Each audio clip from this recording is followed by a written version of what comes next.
Excellency, Dr. Lovell Francis, Trinidad and Tobago's High Commissioner to South Africa. Dr. Akinola, Head of Research and Teaching and Head of Unit, African Union Studies, Institute for Pan-African Thought and Conversation.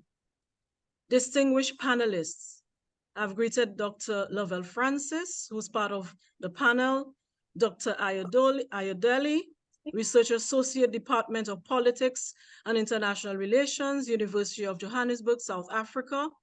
Dr. Salandi, Lecturer, Sociology Department, the University of the West Indies, Trinidad and Tobago. Professor Falola, Jacob and Francis Sanga Moseka Chair, and Professor in the Humanities, University of Texas, United States.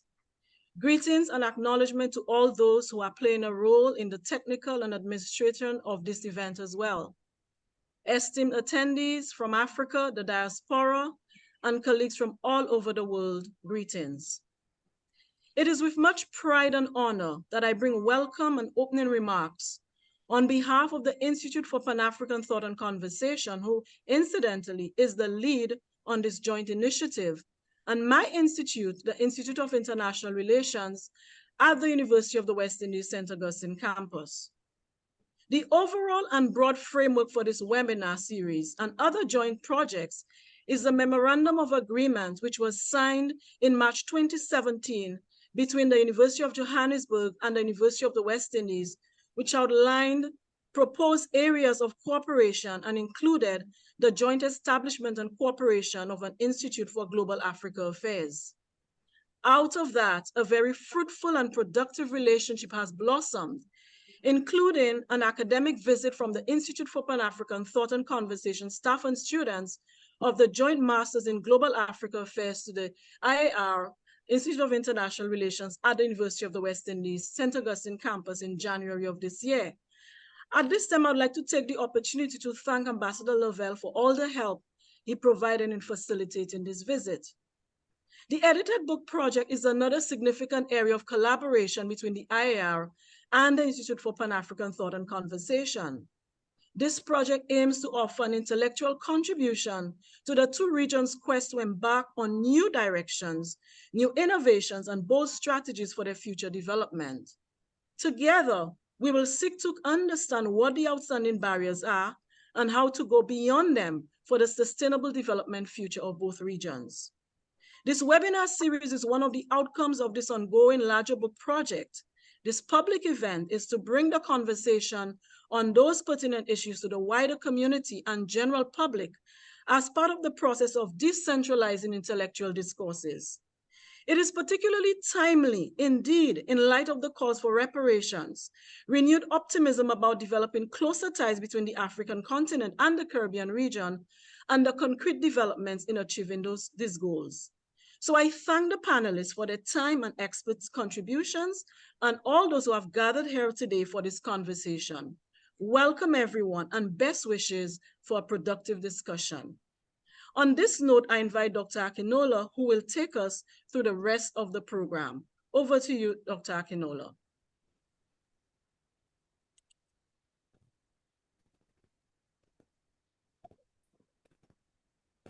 Thank you so much, Dr. Anita.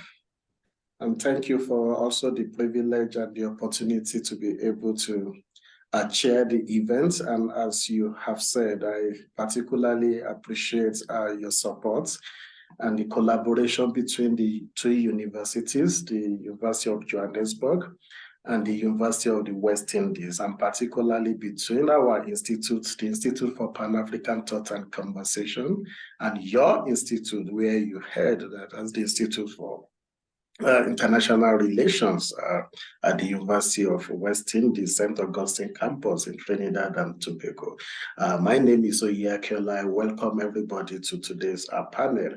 And I don't want to repeat what my colleague actually tried to say to us in the last few minutes, but I think it is important to also note that both continental Africa and the Caribbean shared a very unique history. And we are here today to also begin to engage some of the legacies of that history. And we are talking about colonialism, we are talking about slavery, and we are also particularly concerned about the growing questions on reparations. And that's why we are very happy to be part of today's conversation. And without wasting time, I need to quickly make an adjustment because one of our esteemed panelists will be moving into another meeting, and we just want to give him an opportunity to speak first. And when I say one of our panelists, I'm speaking of someone whose shoe I'm unable to wear,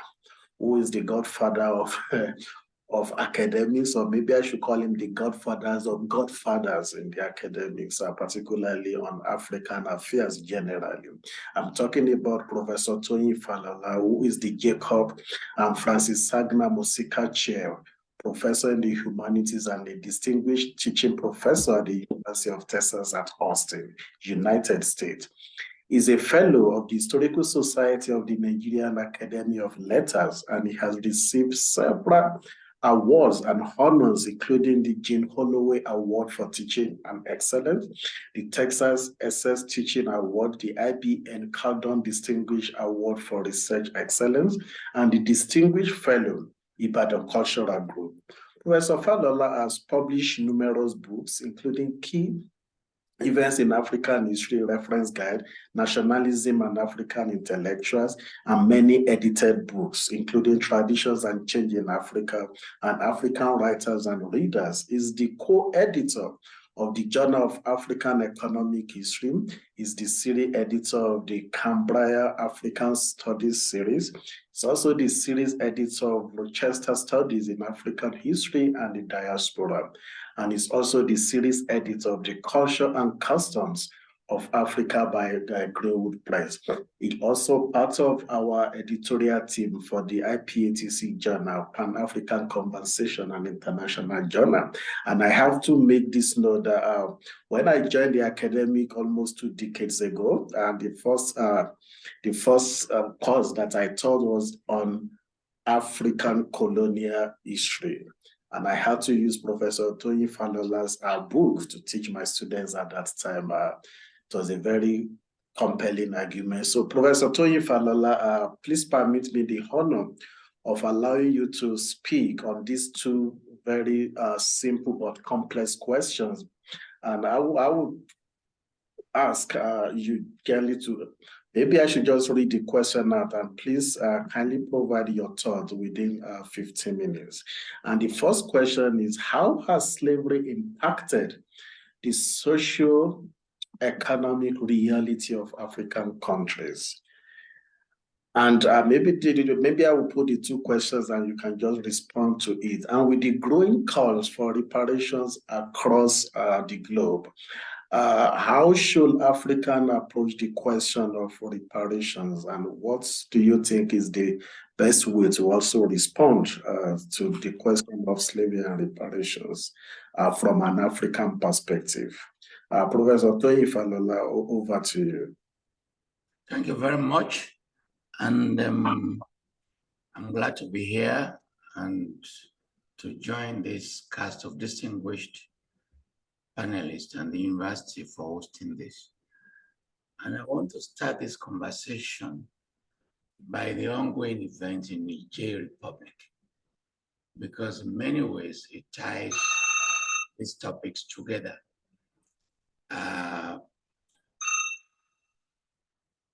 In 3 ways. First, the organization of ethnicity in Niger, in which, excuse me, somebody is disturbing at the back, in which issues of race, racism, colonialism are at play, but in which the trope they are just using is that of a coup.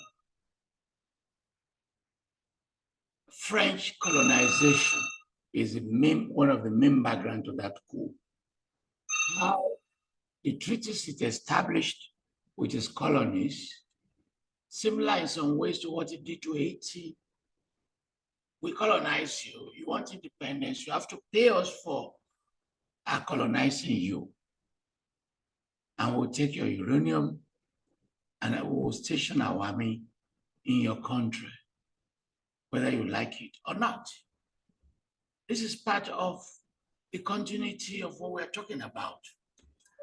And then if you look at the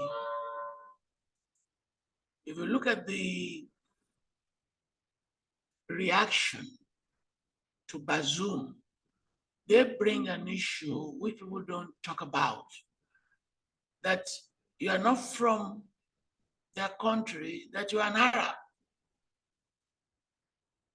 The same kind of argument that led to the breakup of Sudan into two. And in this conversation, people tend to forget the racial tension that started with the trans-Saharan slave trade, trans-Saharan trade, which moved thousands and thousands of Africans across the Sahara Desert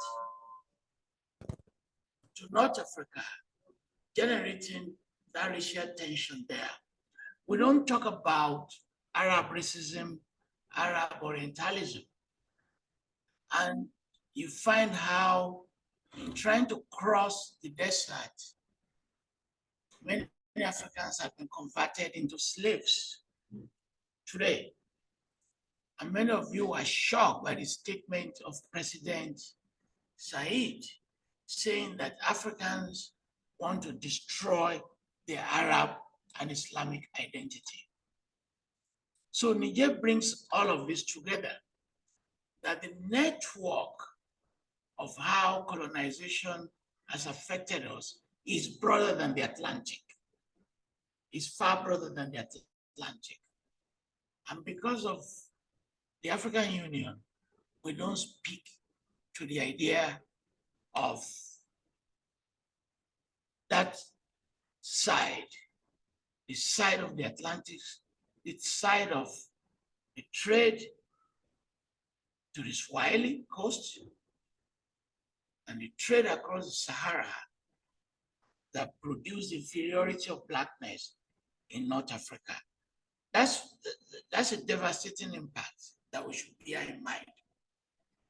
When you accumulate slavery and colonialism in trying to answer your question, its devastating impact is underdevelopment.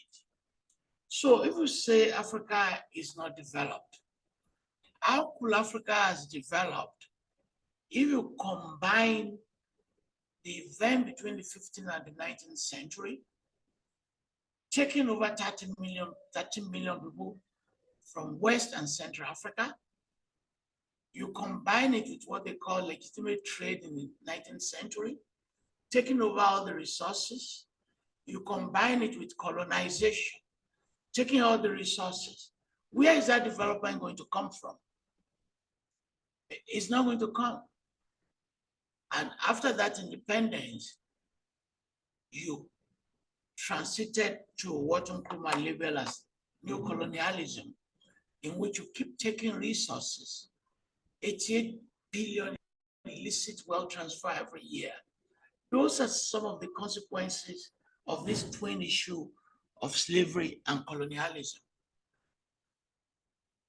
But as devastating as that impact has been, why have we been able to survive?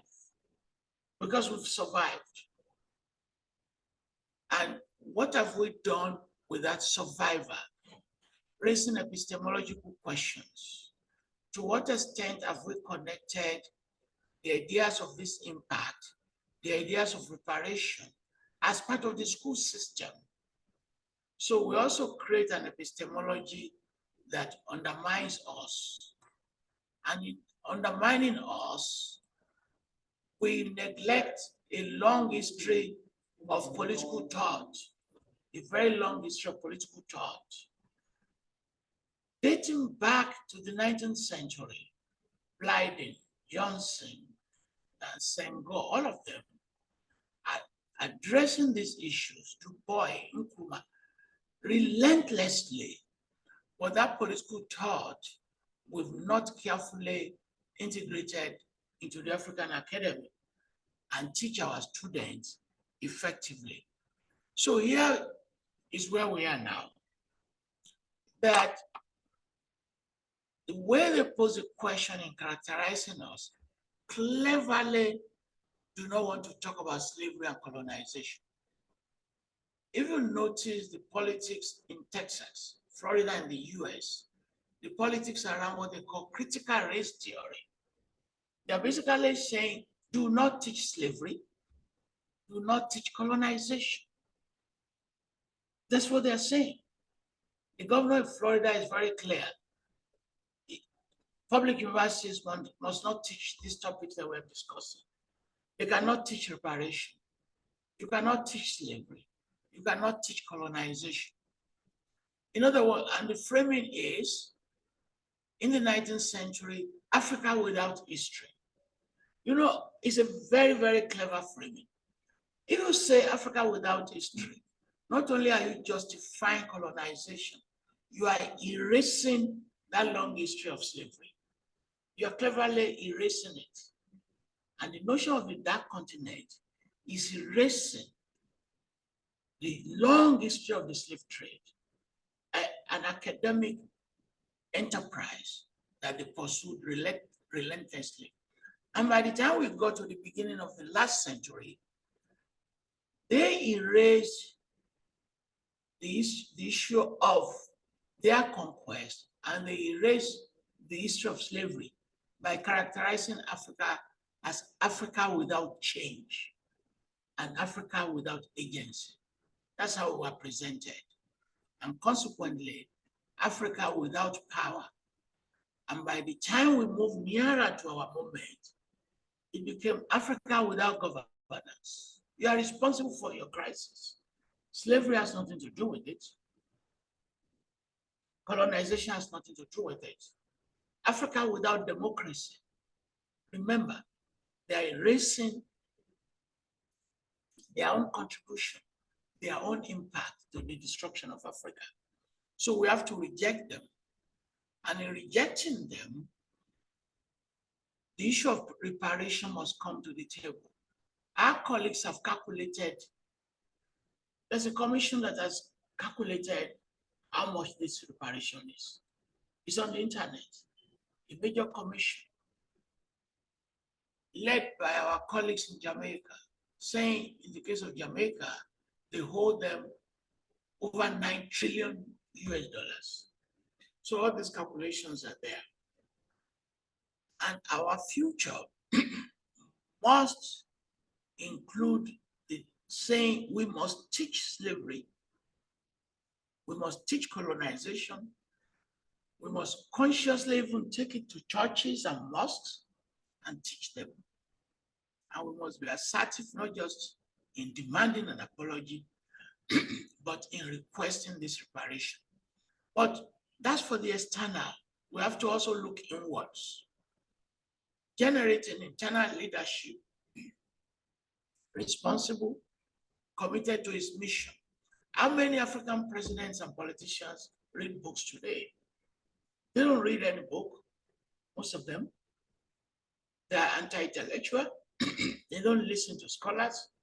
They're now using a very dangerous word, technocrats. They are looking for technocrats. Technocrats are not scholars. In other words, go away with your books, go away with your essays. We must develop our institutions, ensuring that we give human capacity to our people. This point is very, very important.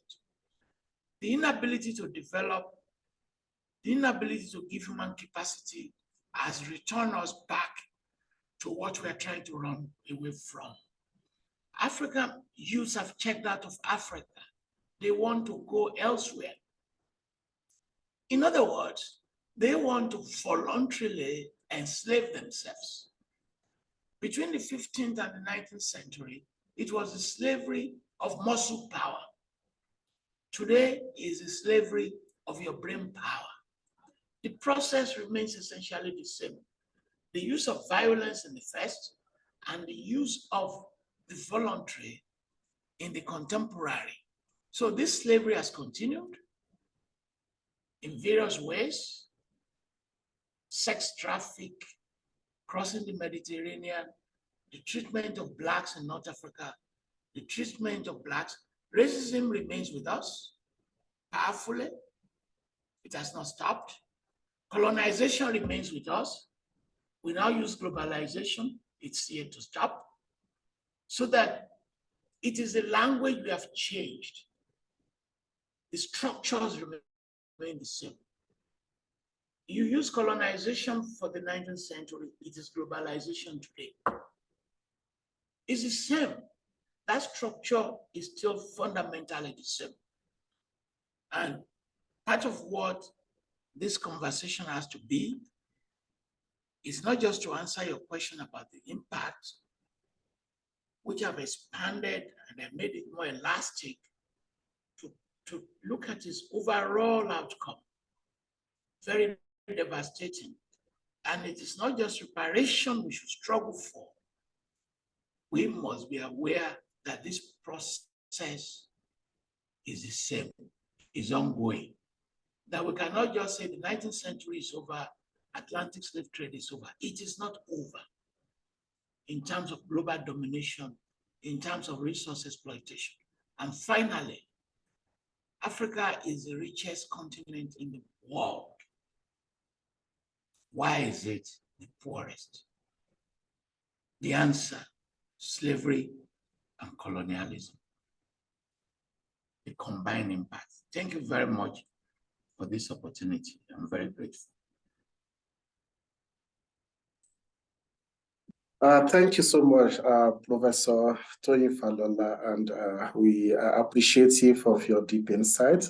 And I know you will soon leave, but before we let you go, if you can just maybe in 1 or 2 minutes respond to what I'm about to say.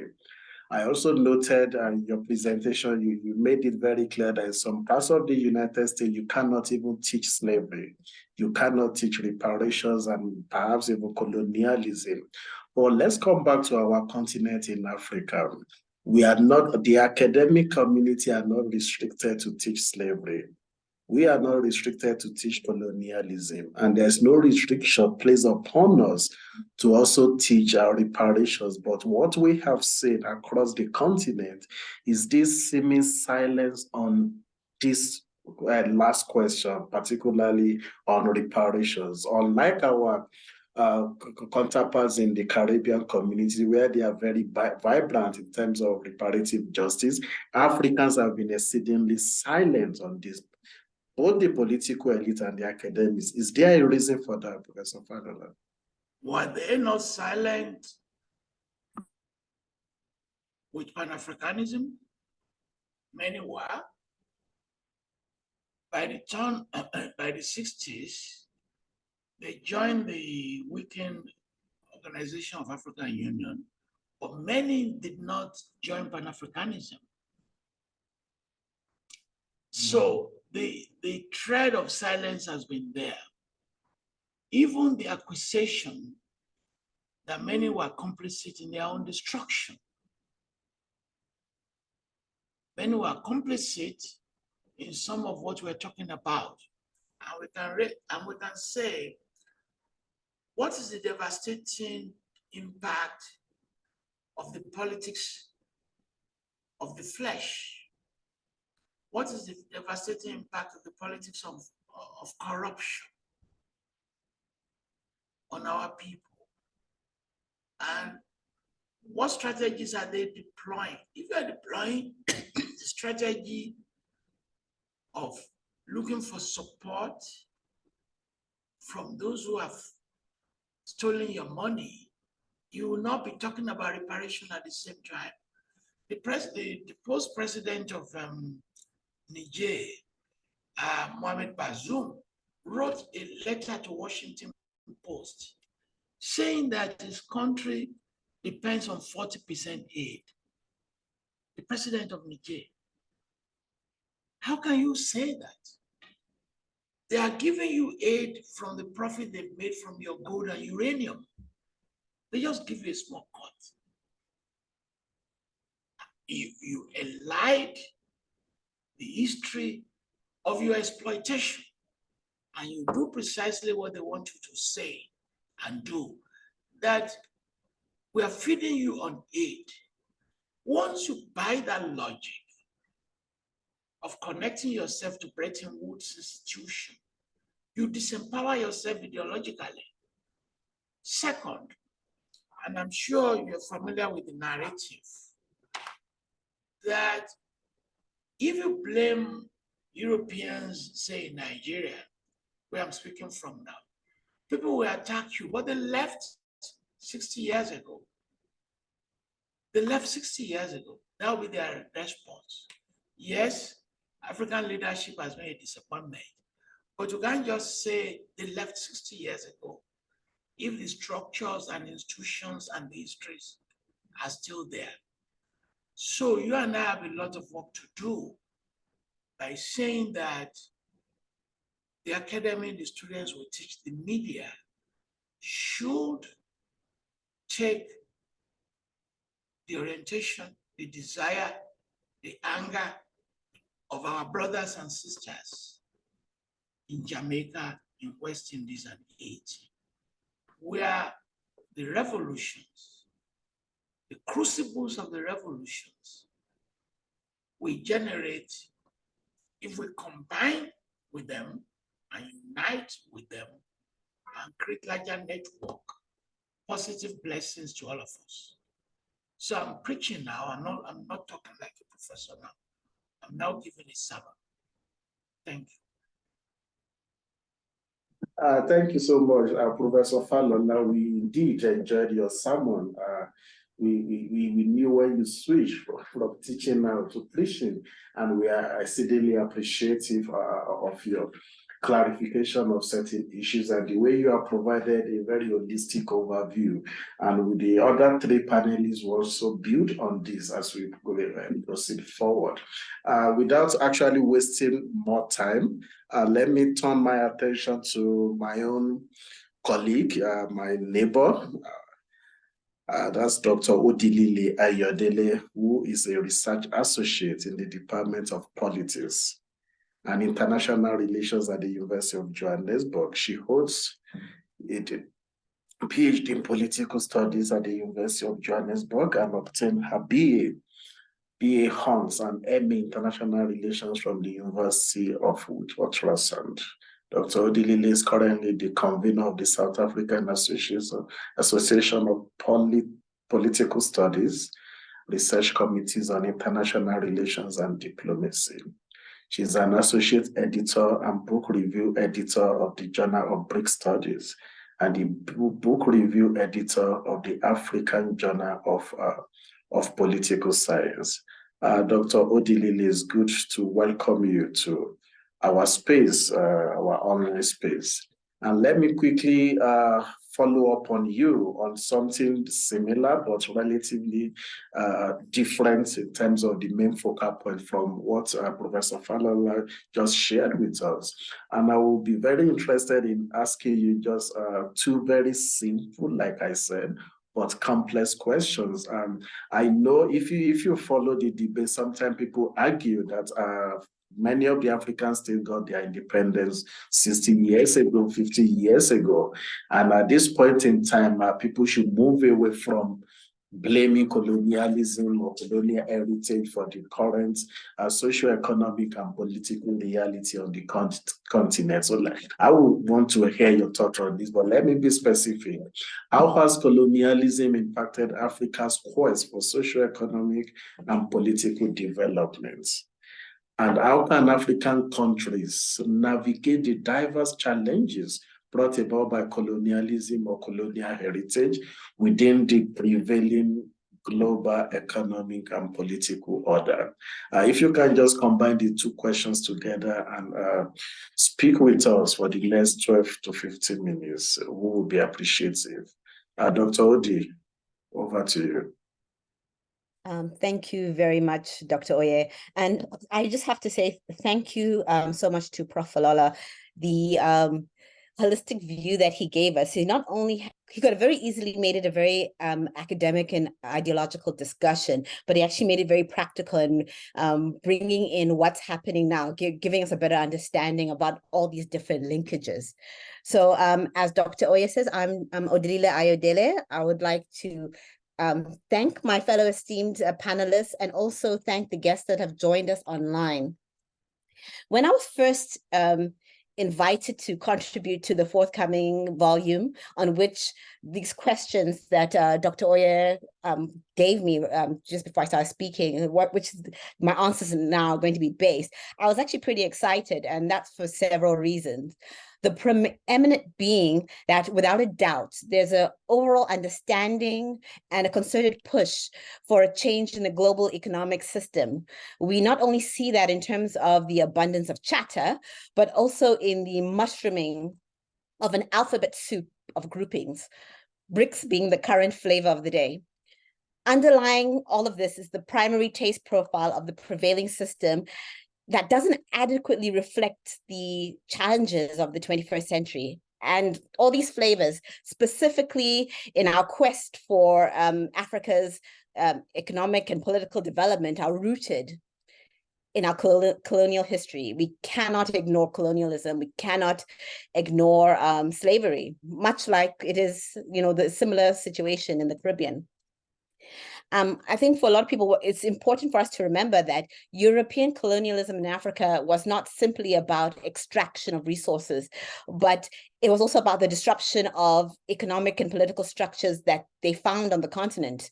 And this disruption, right, it often affects the lens through which we understand the effects of colonialism today. To make a fundamental change to how Africans operate in the world, it's essential that we confront what these disruptions mean, lest we further entrench the path that was laid. Now, in my talk today, I'm going to home in on infrastructure deployment because that's what I focus on in my chapter, specifically on rail and communications as an illustration of how colonial powers shaped Africa's infrastructure and investment patterns to serve their interests rather than the continent's development needs.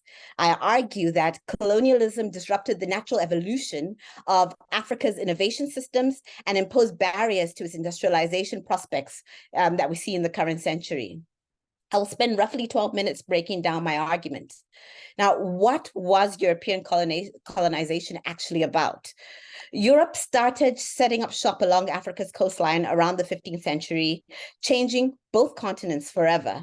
Now, many scholars have correctly pointed out that Europe's colonization failed Africa in many ways. It made it harder for African countries to grow and become stable, and it took away our true agency. It took away our ability to decide our own future, plan our own development, and choose whom to work with and to learn from. And we also have to keep in mind that Europeans saw Africa as just another part of their empire. And until 1880, it wasn't a big deal to trade with us. Like if we think about Portugal, that was one of the first European nations to come in contact with Africa.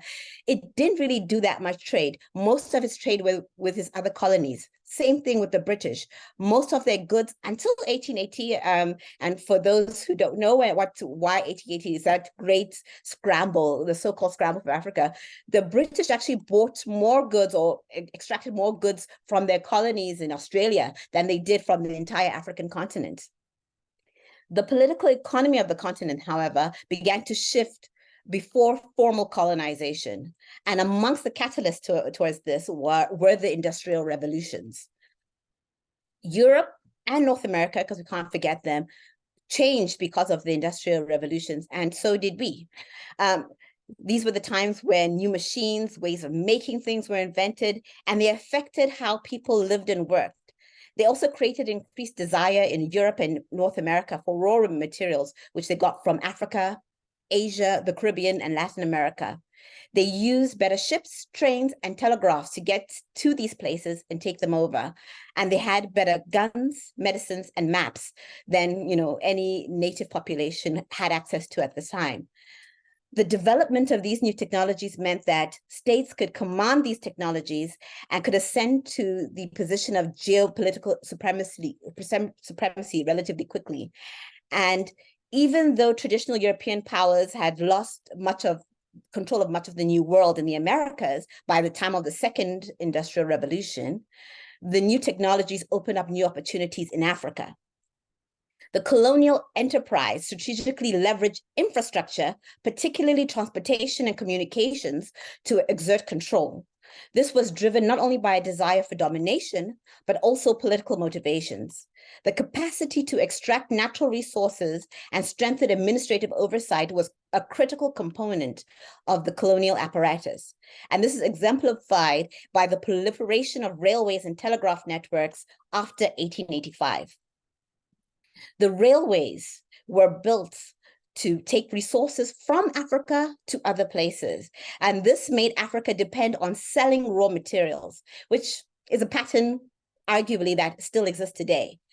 And we have to always remember this, that before the Europeans came, many African countries did have their own industries. They were making metal tools, they were making cloths, we were actually trading with one another. You know, this is not something that was brought later on. One of the rail projects that I look at in my chapter is the rail system built in Southern Africa. The British, spurred on by the discovery of gold and diamonds in the Witwatersrand in South Africa, dominated railway deployment in Central and Southern Africa. In the quest to create a rail link from Cape to Cairo in order to create an easier trade route to Europe, 3 charter companies led by the British South Africa Company built a railway from Kimberley through Vryburg to Bechuanaland, which is now Botswana, in less than a year. These chartered companies shaped the colonial energy transport nexus in South Central Africa, collaborating to exploit coal and copper resources of Southern Rhodesia, which we know as Zimbabwe today, and Katanga, which is part of the Democratic Republic of Congo.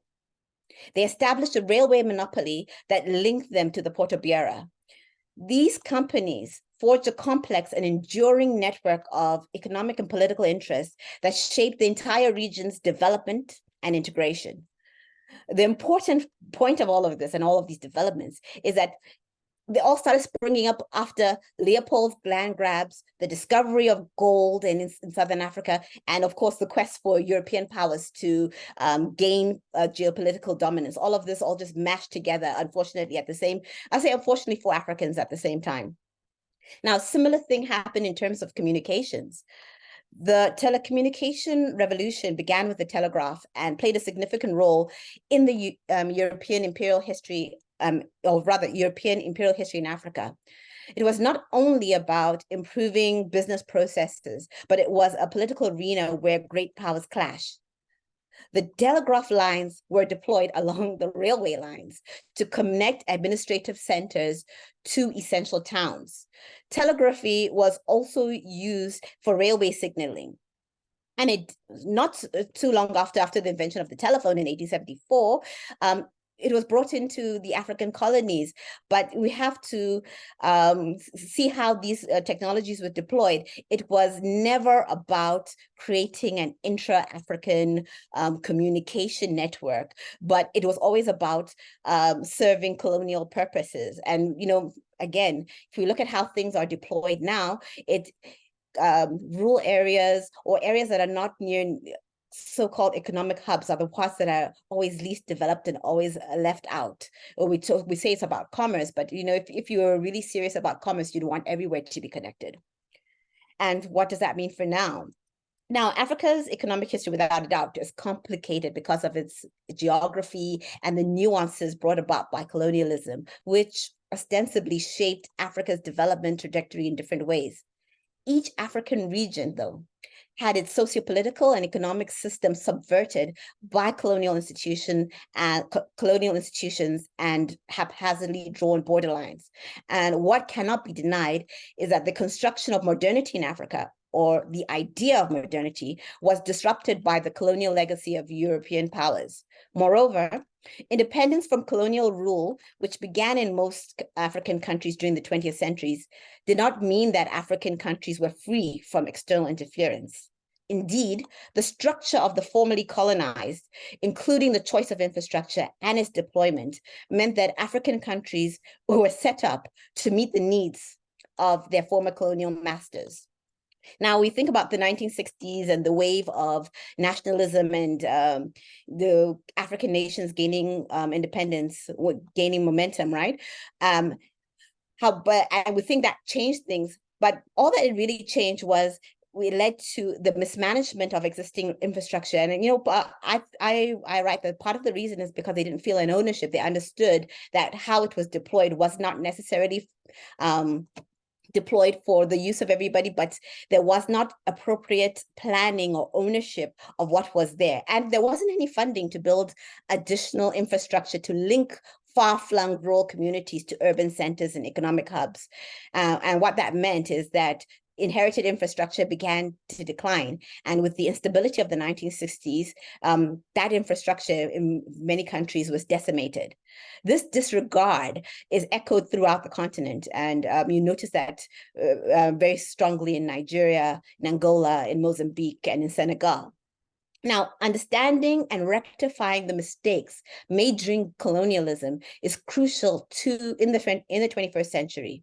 Proactive planning, ownership, and action is vital as we move beyond the fourth industrial revolution. African leaders can learn from the past and chart a new course for the continent's economic development. And because of time, I'm going to end with an oft-quoted African proverb: do not look where you fell, but where you slipped. And with that, I'll leave it now, and thank you, and I look forward to your questions later on.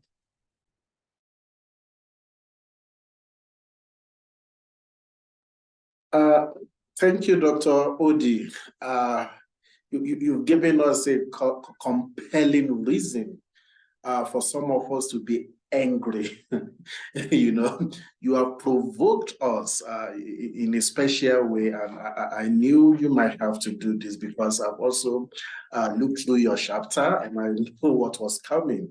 And I am particularly happy that you are able to also communicate to us the same way you communicated verbally, sorry, not verbally, in terms of writings. It's still the same way you have communicated orally. So thank you so much. I have a million questions for you, but unfortunately, I won't be able to ask you any one now because we have another speaker in the wing waiting for us.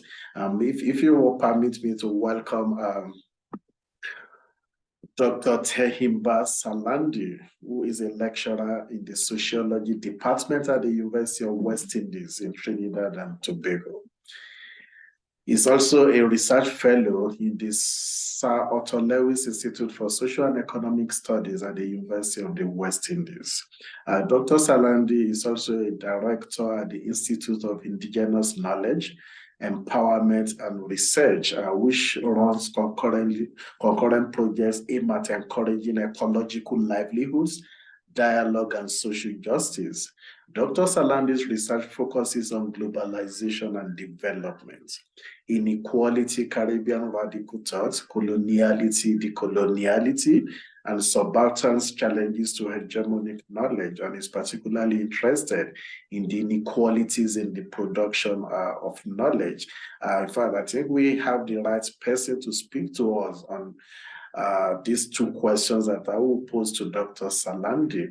The first one is, how has colonialism impacted the Caribbean's quest for socio-economic and political development? I'm particularly interested in this question, understanding the plight of Haitians currently, and I hope your presentation will also dovetail into that. And the second question is, how can Caribbean countries navigate the diverse challenges brought about by colonialism, colonial heritage within the current socio-economic and political global order? Dr. Salandi, over to you, and I hope you'll be able to also give us a compelling reason to be more angry at the end of your presentation. Thank you. Greetings, everyone. It's a real pleasure to be here to share some thoughts and ground with you all in the context of so many ways that we have been fractured and disconnected from each other. So I want to share two brief stories. I did several degrees at a university in the Caribbean, and I can't remember one African reference or book or journal from the continent of Africa that was used. So as much as my time doing sociology was quite decolonial in many ways, there's still a certain massive gap in terms of how Caribbean and African people relate to each other. And even when we in the Caribbean are trying to address the issues of slavery and colonialism and to repair the damage, we don't draw enough upon Africa as a source of information and decolonial thought. As an undergraduate student, one of my favorite discipline was international relations, even though I was not formally registered in such. And I could remember I had a particular lecturer who once he was talking about the issues and challenges facing us in the global South. And he made some comments about Africa, and he said that the three main problems facing Africa today is HIV/AIDS, poverty, and tribal war. And I stood up and challenged him, and I pointed to the work of Walter Rodney, How Europe Underdeveloped Africa, to try to explain how even him highlighting those issues, he was not talking about the influence of the Europeans and their excursions and interventions into Africa to produce a whole lot of outcomes that are now seen as something that represents some deficit on the part of African people. My comments weren't well received, but it is a tradition that I have seen quite prevalent throughout how many of people approach issues, not just in Africa, but also in the Caribbean, that there is not enough attention to be placed on the historical events of slavery and colonialism, not just as something that happened in the past, but something that is very ongoing. So part of my presentation today attempts to map out the dynamics of colonialism, not just as a past, something that we experienced a long time ago, but to talk rather in terms of coloniality and how coloniality has continued to determine the structure of the global world system that we live in, the makeup of individual states, and also the psyche of many people today in the Caribbean. One of the greatest impacts of coloniality was that it disconnected a whole range of colonized people from their identity, their language, indigenous worldviews, ways of doing things, ways of approaching religion and spirituality, so that we began to tap into a Eurocentric epistemic universe. And in doing so, we have left out important parts of our culture, and we have often engaged in certain historical views that do not properly understand Africa as the origins of humanity. So many people still today believe that the first humans were Adam and Eve, when in fact we have fossil evidence that are much, much older than the so-called story of Adam and Eve that could be traced to the African continent, so that we could have a better understanding, not just about culture and knowledge, but in terms of where we have come from in terms of our biology and the journey of people marching out of Africa and populating different parts of the modern world. One of the other impacts of slavery and colonialism is really the creation of a modern colonial global world system based upon greed, extraction, capitalism, and neoliberalism, where profits is put before people and the environment, so that you have a whole set of economic activities that are not dedicated towards, better outcomes for people and the environment, but are more so about ensuring that a minority of countries, a minority of companies, and a minority of individuals can amass a whole set of wealth even though that wealth continually oppresses and violates a whole range of other people around the world. So these oppressive global systems based upon capitalism and colonialism still remain with us today. And even when we understand the activities of the IMF, the World Bank, the World Trade Organization, and even the United Nations, especially in their Security Council arrangement, all of these are not democratic institutions, even though they have an aura that they are worldly, they are global, they are international, but they are not constituted, both in their funding, in their leaders, they are not constituted of all peoples of the world. And so many of their actions adds to the oppressive nature of the global structures that we people in the global South have been forcibly integrated into in the 500 years of European capitalism and colonialism. And so we have many Caribbean countries who have had better ideas, and we have Caribbean leaders who have worked hard to further ideals of Pan-Africanism, to further ideals of a type of development that can develop people. And instead of these ideas and people receiving support, a lot of our leaders that stood for truth and justice were assassinated. Their countries were sabotaged and intervened in, and they were victims of imperialist aggression, both overt and also covert as well. So we in the Caribbean have not had the ability to pursue models of development that are decolonial, that have been able to repair the damages of slavery and colonialism, because the models of development that have been imposed upon the Caribbean have put forward development in terms of big buildings and subservient integration into capitalism. So these sorts of social and economic arrangement has not been possible for us to repair all that we need to repair.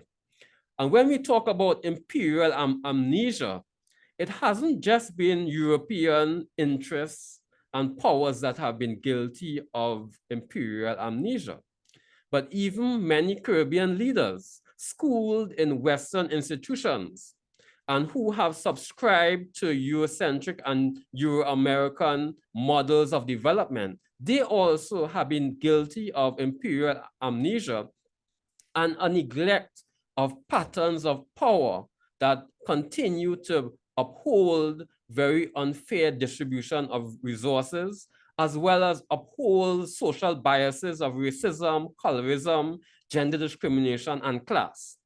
So as much as there's a very hostile and capitalist nature of the global modern world economy, internally, as Caribbean states, we still have an arrangement of what is called plantation societies, so that internally, we have not moved away from coloniality, even though we have formally achieved independence.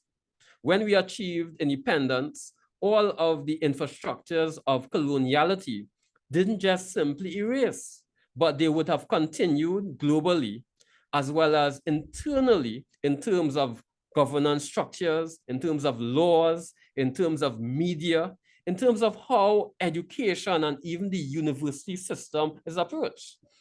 So in terms of the university system, I find that there is a deep Eurocentric approach to academics and knowledge, not just in terms of the content, but also in the general approach. So how academics is practiced, it is usually so disconnected from the masses and from the interests of ordinary people that oftentimes it upholds dominant power. Of course, we have a tradition within the Caribbean of academics who have gone against that grain and who have put forward important scholarship and important activism that would have stood with ordinary people. And persons such as Walter Rodney would be some of the better examples of that. But by and large, the outcome of people being educated is not to connect to their deeper roots and to have a deeper understanding of the dynamics and what would have happened in terms of slavery and colonialism. But the so-called education system would have been about preparing people to be subservient workers within an overall unjust social and economic landscape, rather than equipping them with the tools to understand and navigate all that confronts us. So we have colonialism creating very predatory systems, and ultimately it is people and their psyche that are affected. So reparations isn't just about Europeans apologizing and returning their stolen wealth. And I am not holding my breath for Europeans to understand the depth of damage and the depth of trauma that their institutions have been and are involved in, but that in spite of whatever they do, we as persons who have been under the shadow of slavery and colonialism have to do the work to keep these issues on the table, as well as to do the work to repair our minds and our institutions, our communities and our families. Because slavery and colonialism has affected our epistemic universe and our minds. So that in the Caribbean, many people still worship a God that is white. And many symbols and heroes that a person see as important are still defined by European and American sources. So we still have a lot of work to do to further the decolonial revolution, to decolonize a lot of the Eurocentric things that still continue to limit us today. And one of these examples is in terms of psychology and mental health. If a person has a mental health problem, this is seen as something individual. They are seen as suffering from some chemical imbalance, or they maybe are reacting to some traumatic experience, rather than our psychological states and even instances of mental health being seen as the outcome of slavery and colonialism and a whole set of patterns of domination and ways that we have been disconnected from ourselves and nature that continue to this very day. So if a person is having some mental health episode, the intervention for this is often very individualistic. The person will get counseling or they will be given medication. But all of the patterns of coloniality that have given us mental states that make us vulnerable and susceptible to certain things are not addressed. So it ties back to this general amnesia around slavery and colonialism that sees all of this as being in the past, something that happened long ago, rather than us being equipped with the tools to interconnect all that is happening to us and see slavery and coloniality as mental health issues that still continues to live on in terms of the information that people have and even the lack of tools. So if people do not have access to better tools to work out mental health, it is because racism, white supremacy, and class issues, and even gender issues have denied us access to persons who have been holders of the indigenous tradition and wisdom and tools by which people could be able to better navigate all of this. So I think my time is running out, but I just want to make a couple of final points. And one of them relates to reparations. Reparations has been a key part of the discussions that have been happening within the Caribbean space, and CARICOM has advanced a 10-point reparations plan that I think very important for keeping this issue of reparations on the table. I think though that there is somewhat of a gap. What is the sense in getting certain aspects of reparations when the overall makeup of the modern global world economy is still so disadvantaged just to countries and peoples of the global south, especially those in the Caribbean and in Africa. So in terms of how trade is done, based upon how people interact, and based upon a lot of the international agreements that African and Caribbean countries have presently signed into, a lot of these agreements, we as Global South people were not equal partners in signing on to these and agreeing to all of these. And so many of these agreements and global structural arrangements are not in our best interests. So we have the digital divide. We have so many neoliberal agreements. We have agreements relating to the environment. And these things do not properly factor in the complex histories of slavery and colonialism that have given different countries very different outcomes. So there is a certain focus on understanding what has happened in different parts of the world that we need to chart a better model of development that could not just give us flowery words, but could give us a holistic model by which we could address the ongoing ills of coloniality and how this is embedded in so many different facets of our everyday life. Thank you. Thank you so much, Dr. Salandi. If I had my way, I would have allowed you to keep talking, and I was equally enjoying it that I didn't even look at the time to see if you have exceeded the allocated time. But thank you for the exceedingly stimulating and engaging conversation you just had with us.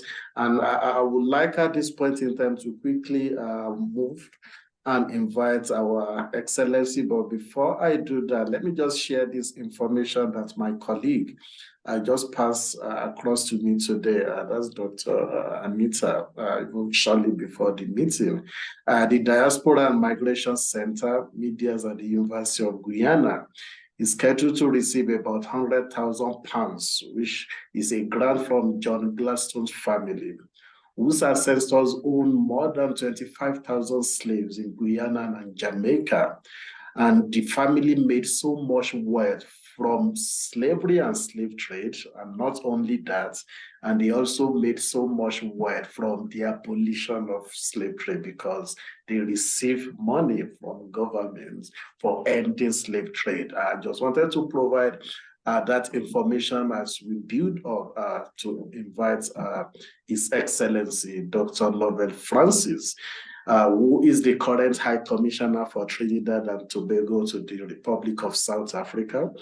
Dr. Francis, a very close friend of the Institute for Pan-African Thought and Conversation, was previously a member of Parliament in the House of Representatives for Moruga Tableland between 2015 and 2020, when he served as Minister of State in the Ministry of Education.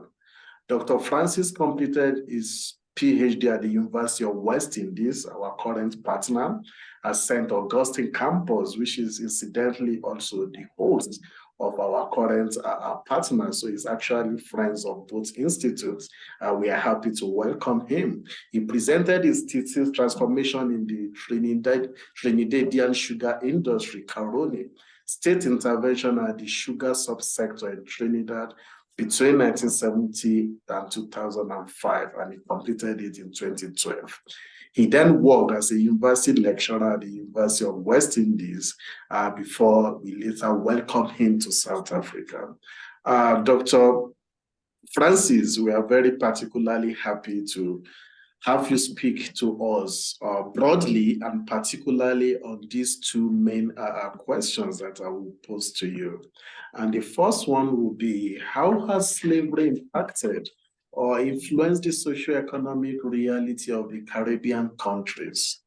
And the second one, which we can merge together and you just speak to in about 15 minutes or 12 minutes, is with the growing calls for reparations to atone for the injustice during slavery and colonialism. Should the Caribbean community continue to pursue reparations? And how should this be further approached? Maybe they have to do things differently, and that is what we would like you to speak to us about. Dr. Francis, His Excellency, over to you. Thank you. Good evening. I was in a mild panic a few minutes ago because I was booted off the system, but I solved the problem and I'm back. So you're not getting rid of me that easily. All right, I want to discuss both issues, weave them together, and talk about some issues that are germane to the reparation discussion as it exists now. If I had the power or the ability to strike one word out of the English language, take it away entirely, or at least frame it the way it should be framed historically, it would be the word explorer. If there's any word where the meaning and the reality far different than they really ought to be, it is that word. Hip-hop is celebrating 50 years of its existence this year. And I want to borrow a phrase from one of the more famous hip-hop artists, 50 Cent. His first album was called Get Rich or Die Trying. And instead of calling the people who came to the Caribbean at the end of the 15th century explorers, we should really refer to them as people who had that philosophy of getting rich or dying trying, because that is the mindset that they came to the Caribbean with. And when you talk about the role of enslavement in terms of the socioeconomic development of the Caribbean, it's actually not just the Caribbean, it's actually the entire world. And what do I mean by that? Few people talk about it, few people discuss it, not enough people have written on it. But there is a very important economic construct that was created in the Caribbean out of Europe's encroachment and then Africa being dragged into the region. And that thing is called commercial arable agriculture. It's a very simple idea.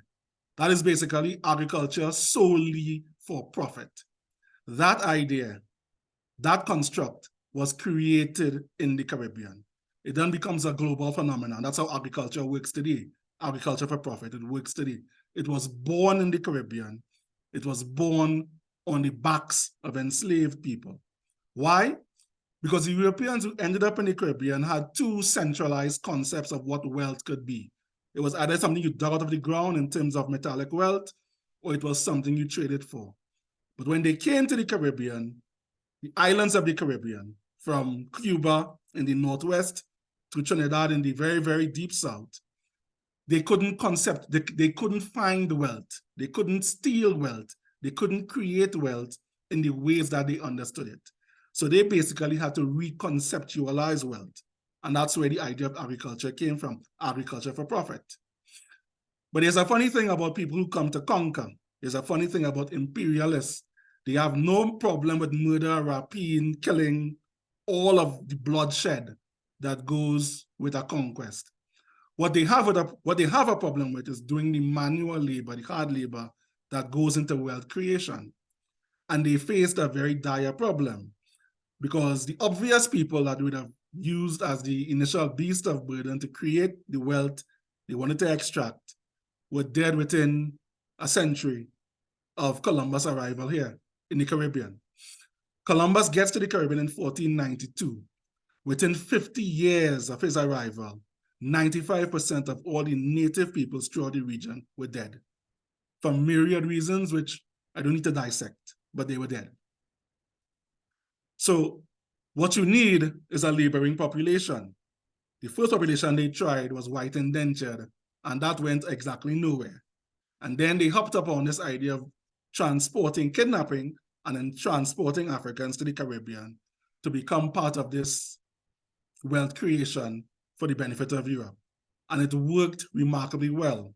So when you talk about the impact of African enslavement in the Caribbean, it's not just the Caribbean, it's the world. Because the wealth created from the Caribbean helps to foster Europe's economic development. It helps to fuel the Industrial Revolution. It helps to transform, basically, the entire global economy, and then helps to combine Africa, Europe, and the Caribbean in a system that is really meant to promote Europe's economic development. And it worked very well for Europeans. But of course, it meant the degradation and dehumanization of millions of Africans in the Caribbean. And I don't have to go into the entire history of African enslavement because that would be me basically preaching to the choir. It's very interesting that the speaker who spoke before me, Dr. Salandi, and I was very much intrigued by all of the speakers who spoke before me and the ideas that they shared, that reparations were paid in the Caribbean. But the great irony, and particularly in the British Caribbean, the great irony is that reparations were paid to not those who ended the slave trade, but those who were former owners of enslaved people. The British Parliament passed an act as part of the Emancipation Act. There was a recompense of £20 million, which in 1834 was a gigantic sum that would be divided amongst all of the owners of enslaved people. So reparations were paid. But of course, there was no concern or no idea of allowing Black people to access any of that. There was no sense of giving them compensation for the years and the centuries, in fact, of unpaid labor in the Caribbean. So in the post-emancipation period into the 20th century, the idea of reparation becomes a concrete thing in the Caribbean. At first, it starts off as being an intellectual discourse. It becomes a discourse among activists, and there is this clamor in the Caribbean for reparations that has coalesced into something that is grander today. Now, the last time I spoke in a webinar, there was a bit of information that I wanted to share, but I was a bit hesitant as to whether I should discuss it. And then I was very intrigued to hear Dr. Salandi talking about CARICOM putting forward a 10-point plan for reparations. What I wanted to mention, but at that time I thought it was proprietary information, even though it has now been a bit more ventilated in the public sphere, is that in the wake of the last AU CARICOM conference, an undertaking was presented to the governments of CARICOM to formally write on the issue of reparations. So the idea would be reparations would no longer be something that existed in the domain of the intellectuals only, in the domain of academia, in the domain of activists, in the domain of Pan-Africanists, that reparations should become a political idea that the politicians of the Caribbean buy into, and then they formally address that issue in a meaningful way. Now, I know a bit about this because prior to my speaking in the last webinar, I was actually asked to convey a document from my Prime Minister, Dr. Keith Rowley, to the President of South Africa, because that undertaking in terms of writing, formally writing on the Caribbean's desire for reparations fell to our Prime Minister.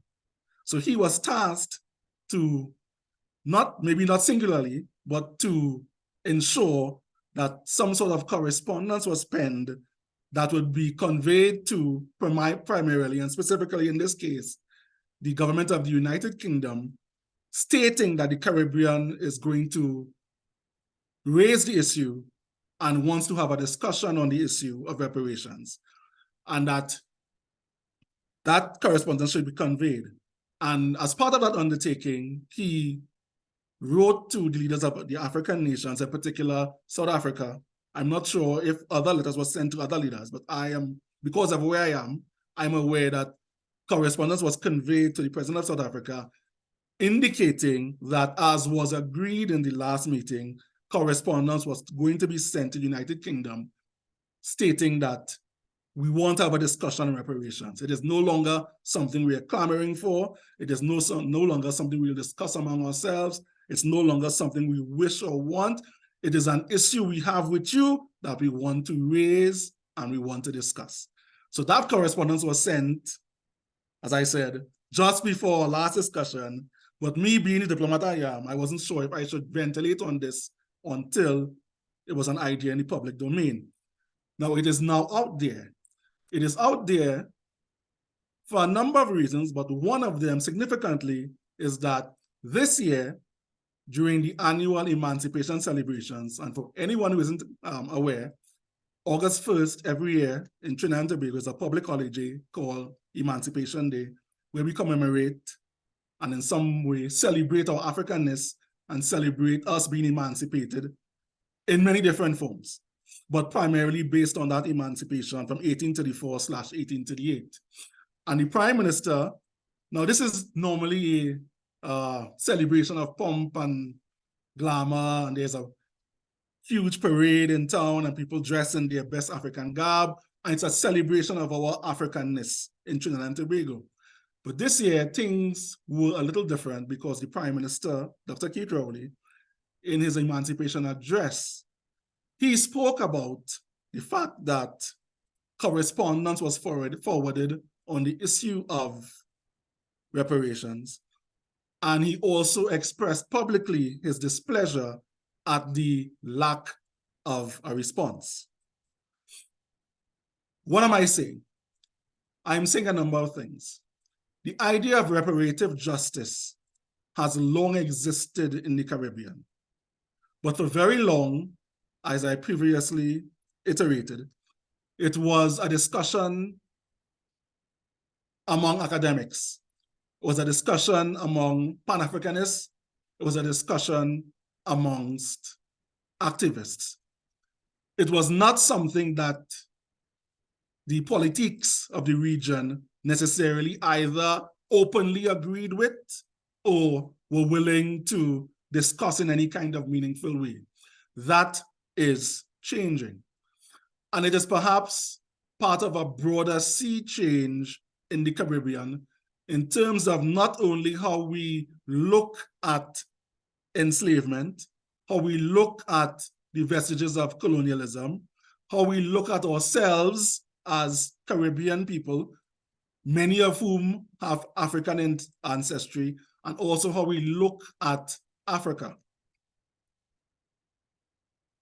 This might be a bit anecdotal, but I mean, just out of maybe a little mischief, I want to mention it. I remember as a child in 1983, 500,000 years ago, the Queen came to visit Trinidad and Tobago.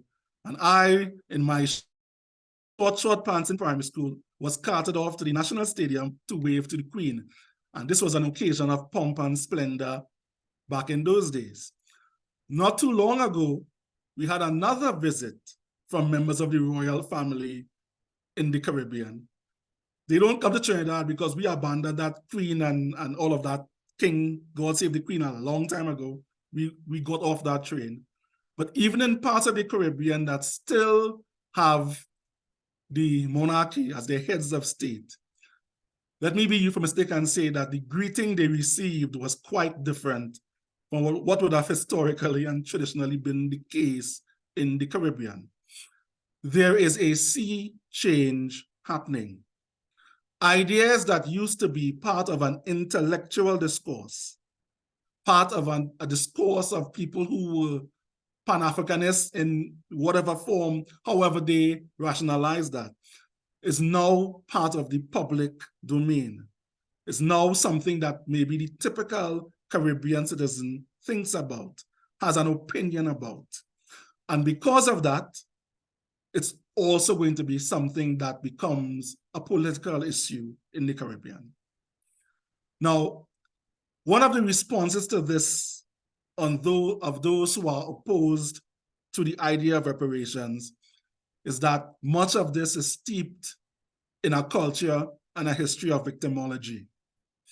But if you ask any of the Caribbean speakers here, and I am not the only person from the Caribbean here, I don't think it is the case that Caribbean people, despite the history of enslavement, and despite the fact that the vast majority of them have African origin, view themselves as the victims of history. We do not. Caribbean people do not see themselves generally as history's victims. What we do, on the other hand, is understand that our ancestors were the victims, in a very narrow sense, of what should be rightly construed as crimes against humanity. That's one. And we are also of the belief that there is no statute of limitations on repairing the harm done by those who perpetuated those crimes. So for us, reparations is not us putting our hand out like beggars. It is us saying that something wrong was done and recompense must be made. But in the midst of that, we are in the midst of repairing a civilization that was damaged by a history of a colonial past, by a history of enslavement, and we are in the midst of charting as best we can, a better future for our people and our region. Reparations is part of that, but it is one part of a larger construct of how we conceptualize and intend to build a Caribbean civilization. And I'll pause there. Thank you very much. His Excellency, Dr. Francis, thank you so much.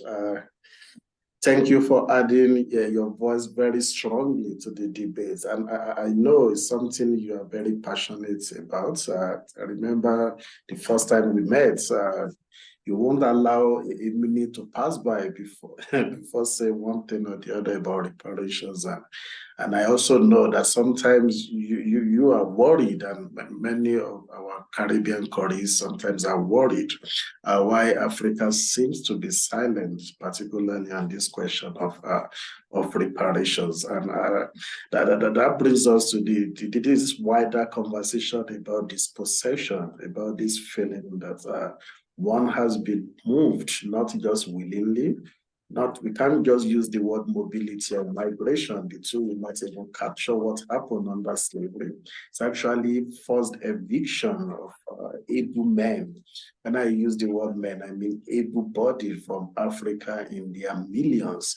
The last estimate, people are not too sure, but the figure is between 12 to 15 million of able-bodied personality from the chunks of Africa into the Americas. And that happened just within 400 years. And one could imagine that each time we reflect on this reality, it's not a sun and the moon story, it's something that actually happened. And based on what Professor Falola also shared with us, it's not something that was in the past, and many of our colleagues also reflected that is still ongoing. Africans, when I say Africans, both on the continent and outside of the continent, are currently undergoing and experiencing all kinds of slavery. And the most unfortunate one is even that of the mind, when your mind is enslaved based on all kinds of realities. But before presenting again, since I'm not part of the presenters, I'm just to moderate. I don't want to turn myself to presenters. I noticed that Professor Tony Falola might still be with us. I'm just trying to check up if he's still with us. Because there are questions people have put on, and some of the time it was addressed specifically to someone. Sometimes it's a general questions, but this is the point where we have got to that we have to open up the discussions and allows the participants to also raise questions and ask comments. But before we open it up generally for questions, I think if you indulge me, maybe I will have to invite Professor Alice. Professor Alice is our visitor from the East Trinity University in the United Kingdom. He's a professor of many ideas. He's been working with Africans. He's been around the Caribbean, and he's somebody that would like to ask a specific question, and maybe you can also comment on this question of dispossession, how you can link that to colonialism, slavery, and possibly the reparation questions. Professor Alice, will you quickly take the floor?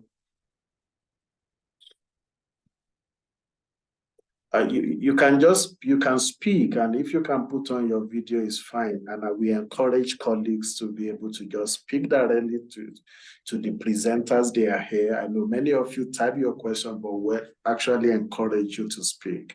If you can put on your video, you are welcome to do that and to be more interactive. Professor Alice, the floor is yours for a few minutes. Thanks.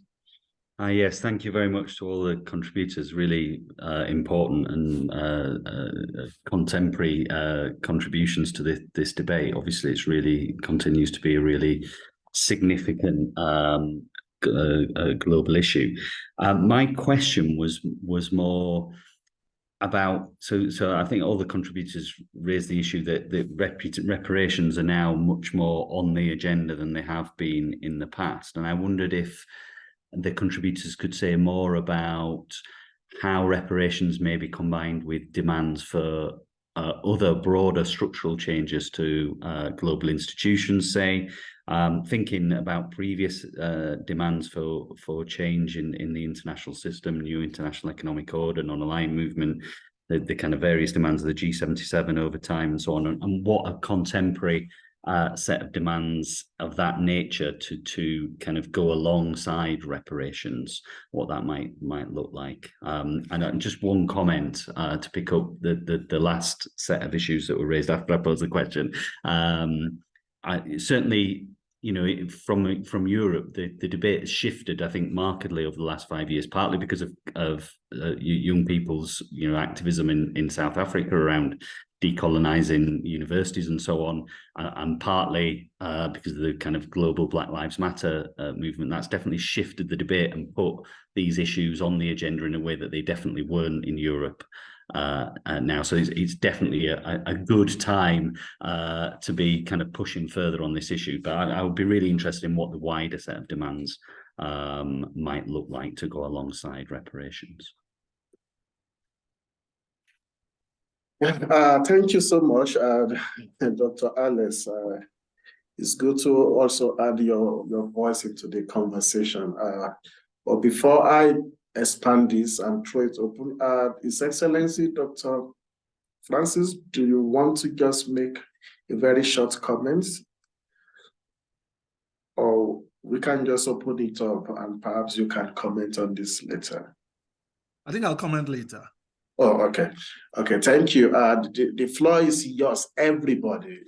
I've opened it up. It's your opportunity to raise your questions. I don't want to read what people put on the chat boxes. I think it's better if you can speak up. You can do it by raising up your hand, and I noted one hand is up. Okay, that's Dr. Anita. Yeah, my hand is up, but I don't have to go first since I'm not a panelist. I don't mind going after a panelist, but I would like to say something on those questions. Oh, okay. Okay, Siswe, your hand is up. Do you want to take the floor? Okay. Yeah, okay. Well, I just want to say thanks for this question. I think it's a very, very important question because the argument is that we are given something in one hand and it's taken away from us in another. And that argument has been made in the area of development assistance, for example. You know, the Europeans boast that they give a lot of development assistance, a lot of aid.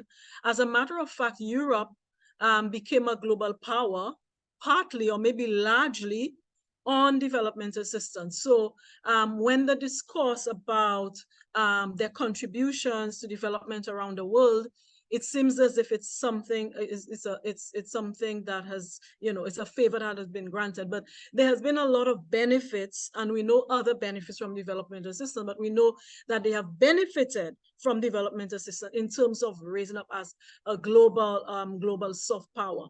All right, so I want to start by saying that, you know, in terms of development assistance, I think the same argument can be made for reparations, because we receive money from aid on one hand, we may, or we have been getting, or we have received certain grants. The University of the West Indies, for example, have received certain grants because of our call for reparations. But at the same time, there are global rules that are inequitable, unequal, and then cause our economies and our livelihoods to be devastated on the other hand. So I really agree that the discussion about reparations should not be limited and it should not be narrow. Rather, it should be plugged into broader discussions about how do we rethink global trading rules? How do we think about how developing countries are treated in the World Bank, in the IMF, even climate justice, for example, climate change? All of those larger issues should be part of the discussions about reparations, because unless that is done, we will be making very small, micro and incremental changes, but overall the broad structures remain. And the discussions about how those institutions should be restructured, they are well known as to how inequitable they are. Questions of democracy, equitable participation, unfairness of rules. And I don't want to get into what neoliberalism is, but we understand that our development imperatives have been determined by a one-size-fits-all approach, although it's argued that there are nuances and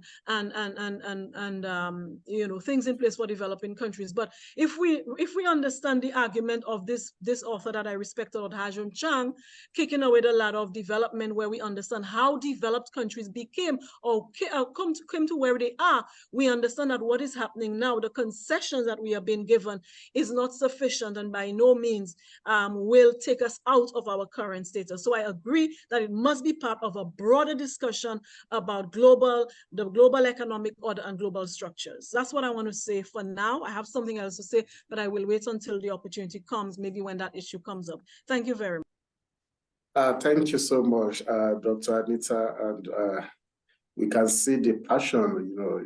This is really a very serious issue, and I know even for me, when I speak about something like this, you see me speak with emotions, because when people limit reparations to just a once-off grants, 100,000, whatever it is, and the system is still the same.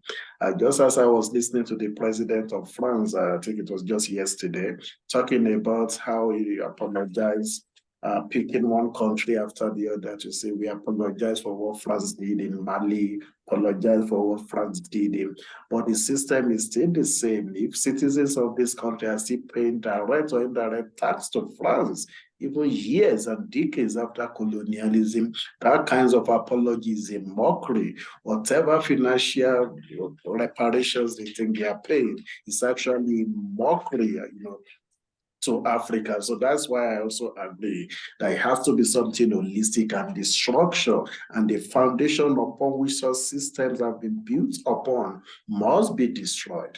But without also asking my own question, let me call on Siswe. Is it Siswe? I think your hand is up, Makaba. You can ask your question or pass your comment. Yeah. Thank you very much. The discussions on reparations triggered something in my mind with regard to apartheid as a form of colonialism. There have been cries in South Africa from South Africans with regard to reparations. And in the early mid-90s, the TRC reached a point where it reparated some communities financial reparations. But as you may know, victims will never be satisfied. I'm not saying they should be satisfied. I just want to know, in this particular case, the South African case, now that the apartheid government is no longer there, who takes the responsibility of dealing with these reparations, financial and material reparations to the victims of apartheid. And of interest, out of curiosity, when do reparations come to an end? Thank you. Sorry. Thank you so much, Siswe. I will directly ask Dr. Odi to respond to your questions shortly, but not now. Maybe we should just take 1 or 2 questions and we'll come back to our panelists for the first round.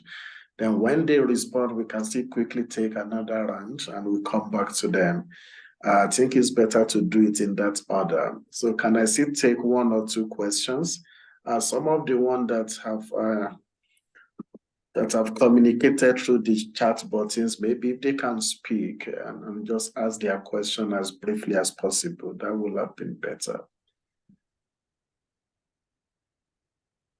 Okay, Daniel, your hand is up.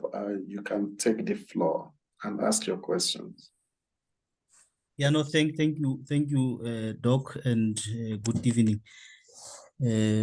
I think my first question would be, what do you think? That is a general question. Do you think that the introduction of African studies at various universities on the continent is making a very significant stride in terms of reaching out to communities and resuscitate Pan-Africanism, and also to deal with what I forgot the first prof who raised the issue of anti-intellectualism, particularly amongst the political elites? That is the first question.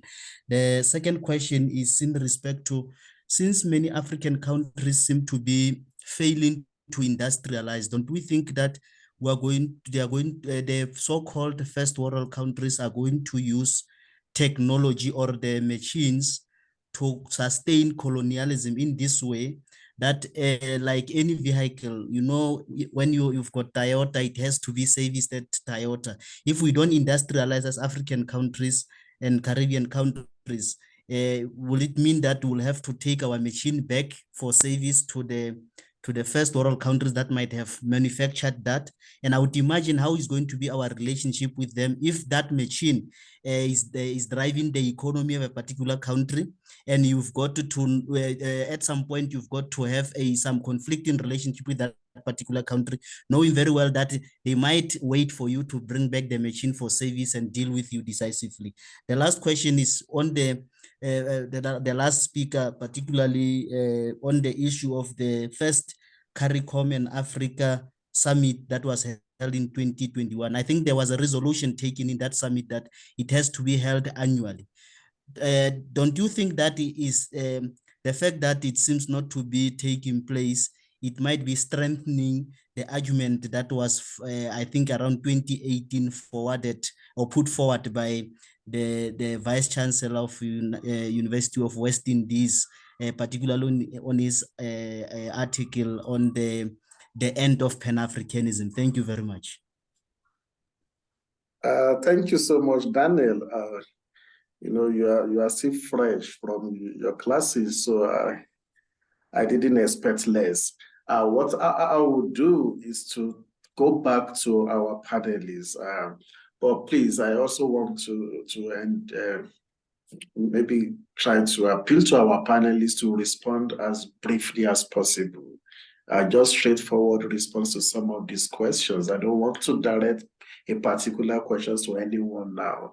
Any of our panelists can respond to this, but I will start with Dr. Odi, then I will come back to Dr. Salamdi, then I will come back to His Excellency Dr. Lobre in that sequence. So Dr. Odi, the floor is yours. If you can just take like 2 minutes to respond to any of these questions. And particularly on the AI, they say machines, you know, I know you're interested in that. Yeah, I taught Palanga as well. He always keeps you on your toes. But yeah, so I'll try and bring everything together and answer and articulate my answer in the 2 minutes. Thank you.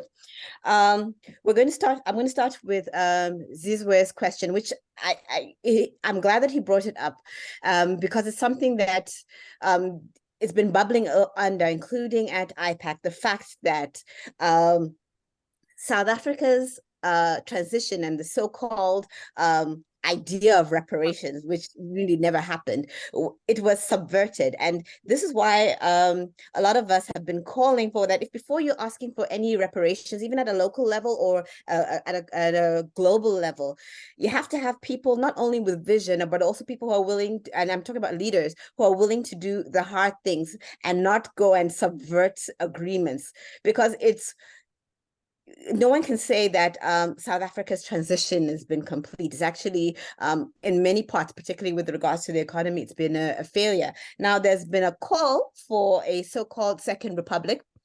I don't personally buy it, just because the systems that are in place are still the same. So you're going to have a replication, right? But if we are going to move forward as South Africans, as Africans, and as global Africa, it has to have people who are willing to do the hard things, and also to be honest about what the real problem is.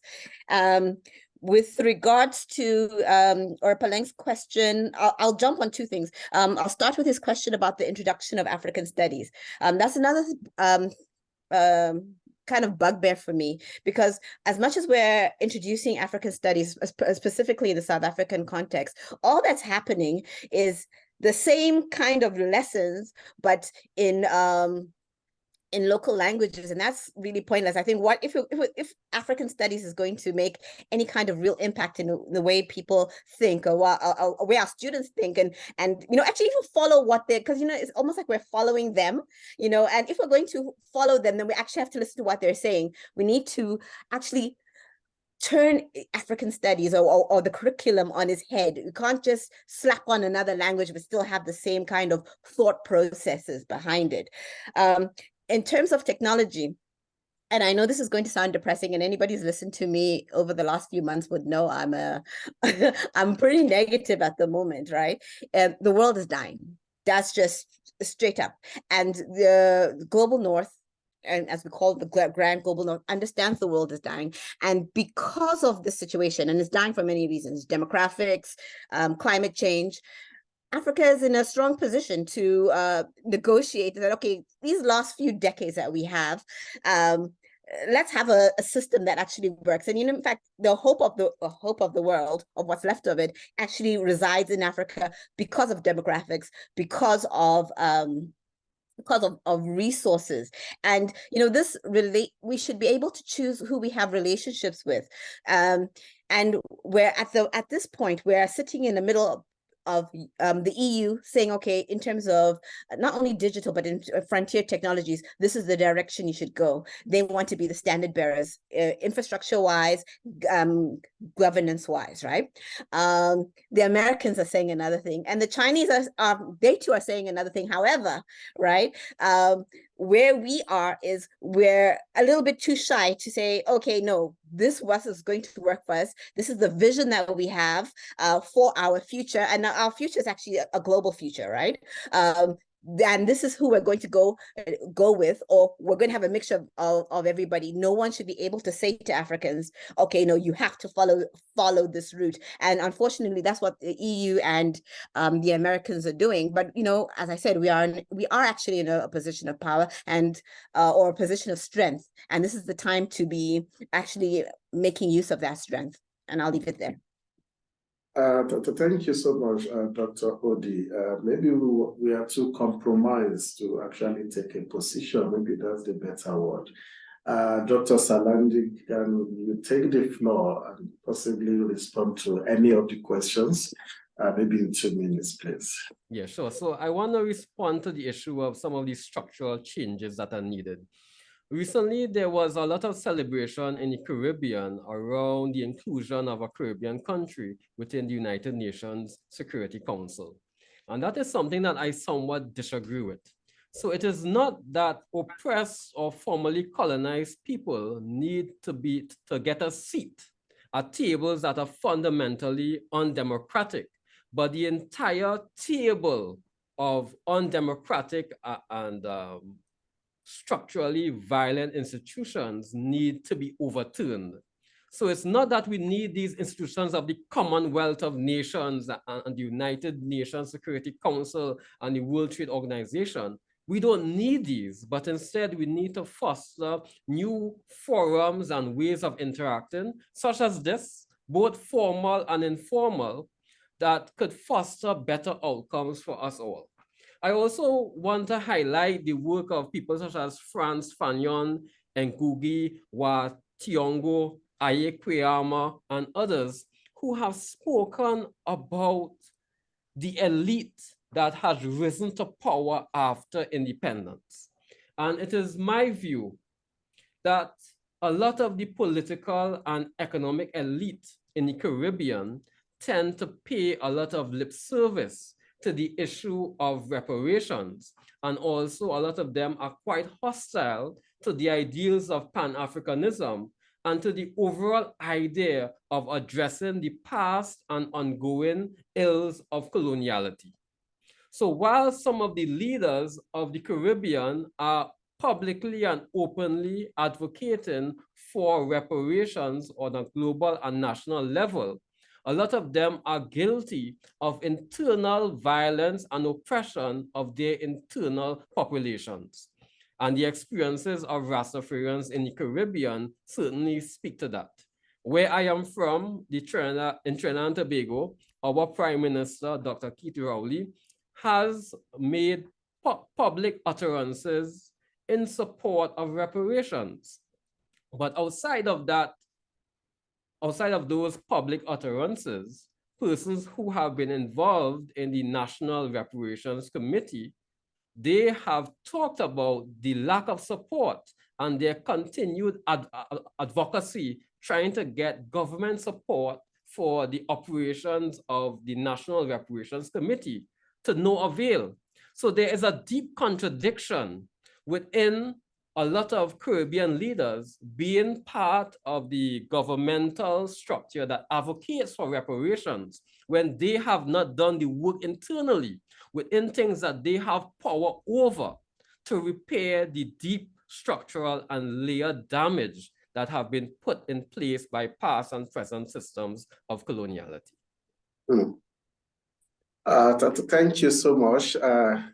You are able to pitch it together so concisely, and that will take me back to His Excellency, Dr. Francis.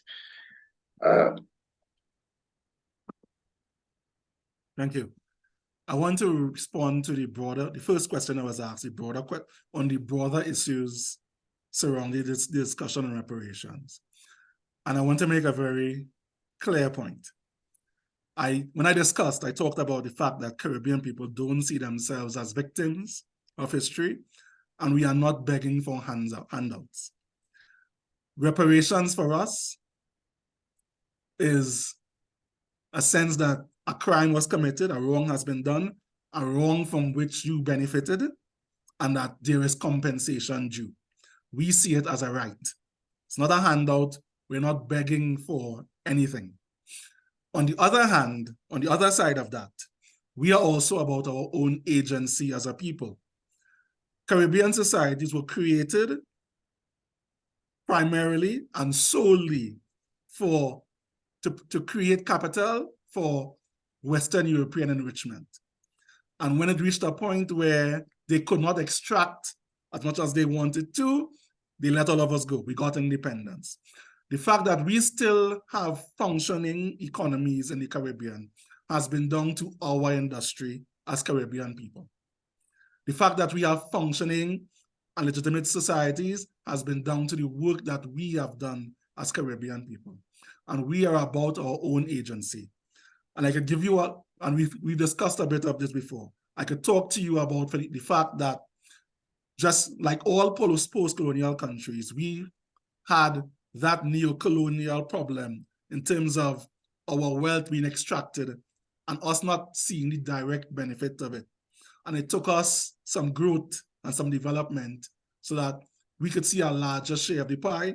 And that is something that you will see if you look throughout the Caribbean. We're not asking for anything. We're not begging for anything. We are saying we are owed, and we want to have a discussion on what is owed to us.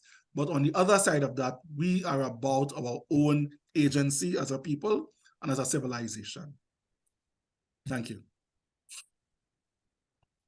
Thank you so much, His Excellency, Dr. Francis. And maybe I will have to just come back to our participant. We are running out of time.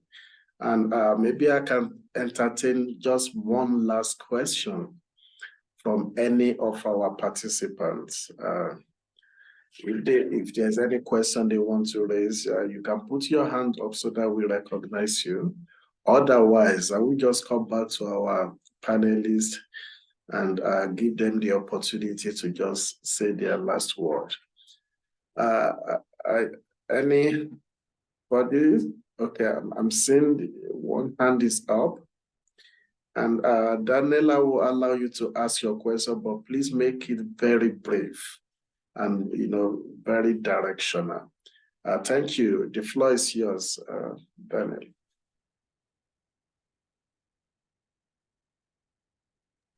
Yeah, no, thank you. I think it's going to be just straightforward. I just want to check, is the issue of reparation, of course, I've not read the calculations, include the European Union, Africa, Caribbean, Pacific law conventions that has continuously misleading African and Caribbean countries and loot them under the pretext that there's going to be any development. Is that also included as part of reparation? Okay, thank you, Daniel. Now I will come back to our very esteemed panelists. We are so appreciative of your contribution, but maybe you still have this 30 seconds each to just give your concluding remark, bearing in mind also the question that was just asked by Daniel. If you can comment on that, it's fine. Can you just give us your last comment, please? Don't exceed 1 minute, please. I will start with the Excellency, Dr. Lovell. Maybe we should go the reverse way, then Dr. Salandi and Dr. Ode. If I could conclude, if I could take off my hat as an ambassador for a few seconds and just respond to someone, I'll be very frank. At one time, I was not convinced of the question of reparations because I did not foresee a time where both sides would be able to have a legitimate discussion on the issue. I have come around to the point that this is an issue as a civilization that we must take forward. And if there is a collective consciousness, a collective sense of unity between the diaspora and Africa, it is difficult to ignore all of those voices.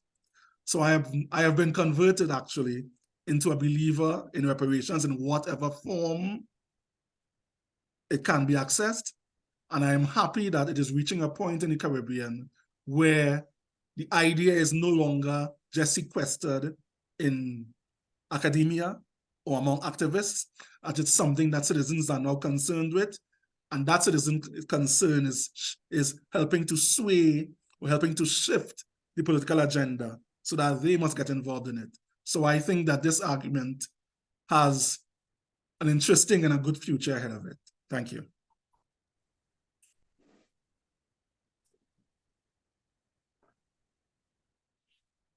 Thank you so much. Dr. Salandi?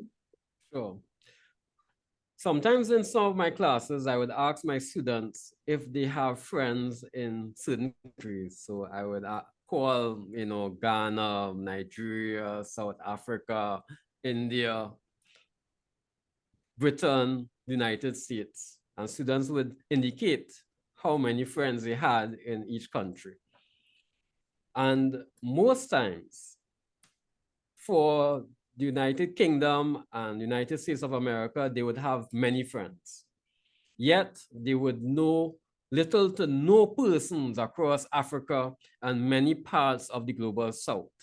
And that is because it's not just our trading relationships that have been oriented towards the global North, but in terms of who we make friends with, where we see as possibilities to go on vacation and explore. So these forums such as these are extremely important in going beyond certain formal mechanisms to have a certain type of relationship that could address a lot of the ills and a lot of the historical events that have separated us. There's a lot to do to challenge the global structures of racism, colonialism, and white supremacy.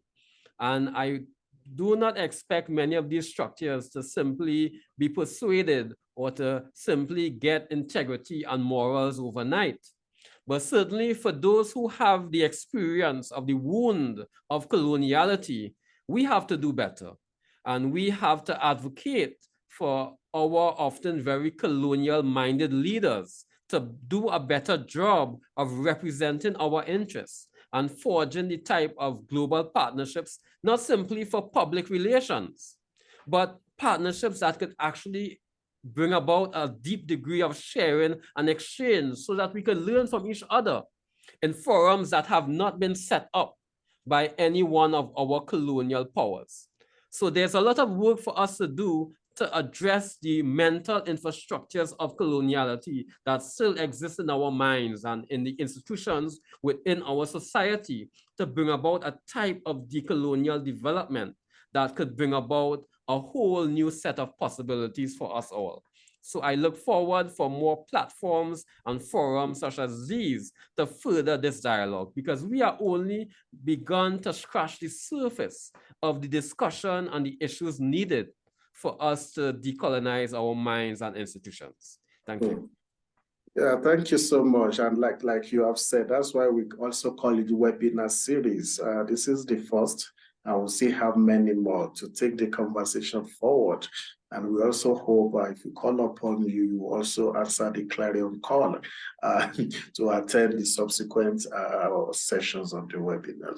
I will call on Dr. Odi, but before I do that, I noted that the director of the institute, who is my boss, is also listening on, and if he will permit me to ask him to give a comment after Dr. Odi, just to help us to put some of these things together in about a couple of minutes. Professor Zondi, I will call you after Dr. Odi if you're in a position to speak. I know you are busy with the BRICS conference, but if you are able, you can just speak for about 2 minutes. Dr. Odi, your 60 seconds starts now. Thank you very much.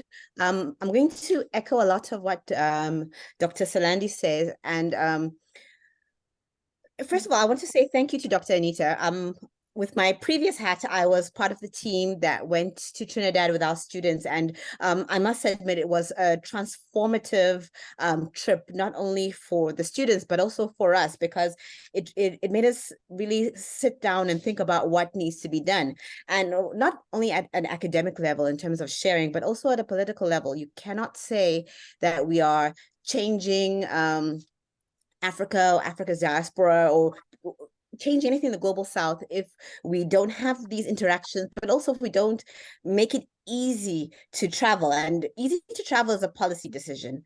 And if our leaders are that serious about us learning from each other and working together, they would actually set up a direct flight. You know, getting to Africa from the Caribbean or vice versa is extremely difficult. And that already creates a blockage in terms of learning and sharing. So I think if I'm going to leave it with anything is calling on the people who make decisions, or people who have the ears of those who make decisions, to actually put their money where their mouth is and make things easier so that we can connect. And I'll leave it there. Thank you. Thank you so much for that bold declaration. I don't want to repeat what you said, but it's well received, and thank you for saying that.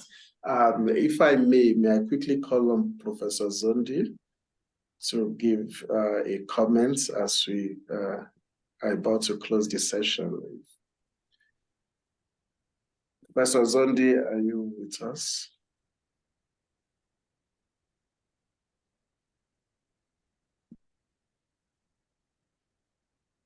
Yeah. Okay, maybe I should use the opportunity to welcome our own Stratipso Makombe, who is an esteemed researcher at the Institute of Pan-African Thought and Conversation at the University of Johannesburg. She's also a doctoral candidate in the Department of Development Studies at UJ. She obtained her BA and BA Honors and Masters in International Relations from the University of Leeds in South Africa.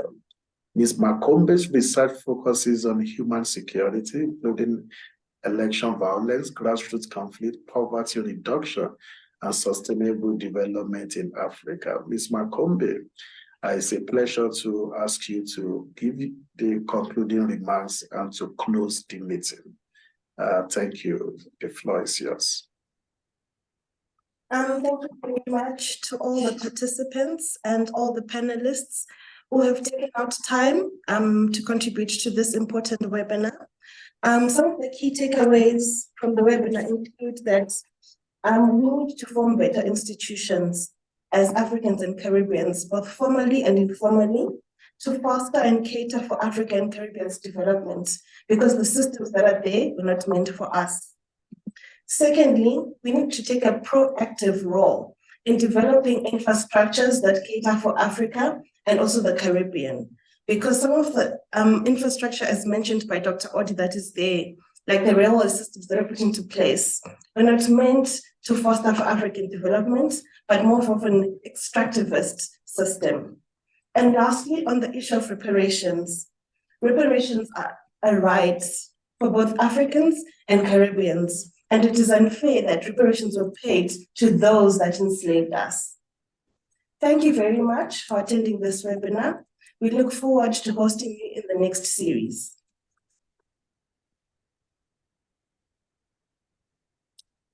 Thank you. Thank you all. It has been a very industrial, very useful 120 minutes that we have the privilege to spend with you. And I hope when you see our call for the second webinar that you will all join us. Of course, we can't finish the conversation. The conversation will continue at interpersonal level, institutionally. And we are very happy with our colleagues at the UI, Dr. Anita, who leads the institute, that are also collaborating with us on this project. And like we have also said, this is an initial plan to understand the political economy of the two regions. And we're also advancing further to begin to discuss how we can strengthen our relations, the relations between Africa and the Caribbean. And that's where ultimately the project is heading. So thank you so much, colleagues. Thank you, participants. Thank you. And I would have said, have a safe travel as you return home.